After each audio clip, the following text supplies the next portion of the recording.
اليوم فرحانه بزاف وانني متواجده مدينه طنجه وخصوصا عند الغزاله لبنى. كنقول لها مبروك عليك المحل الجديد جيرلز باورز، وتبارك الله عليها مشروع بيو ناتشورال 100% كيخص المراه المغربيه تهتم براسها وتهتم بالجسم ديالها.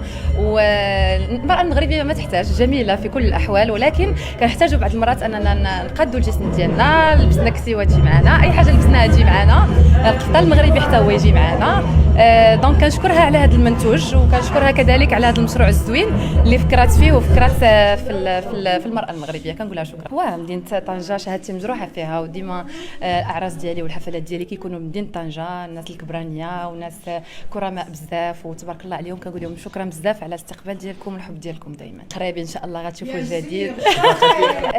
غتكون اغنيه كشكول شعبي، لانه الناس كلهم يحبوا مراكش كانوا بعيد. دونك غادي يكون الجديد حتى هو كشكول شعبي، يكون بريك باش نكمل الالبوم المغربي ان شاء الله، اللي مع مجموعه من الملحنين الرائعين المغاربه والشعراء.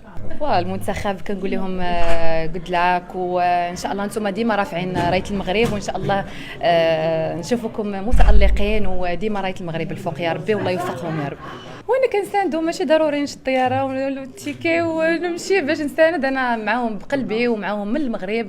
كنساندوهم جميع، حتى الناس اللي ما قدروش انهم يمشيو لقطر او ما لقاوش البيه. بزاف الناس ما لقاوش البيه، دونك كنقول لهم من هنايا تقدروا انكم تساندوهم، وان شاء الله نوصلوا للمراحل كتشرف.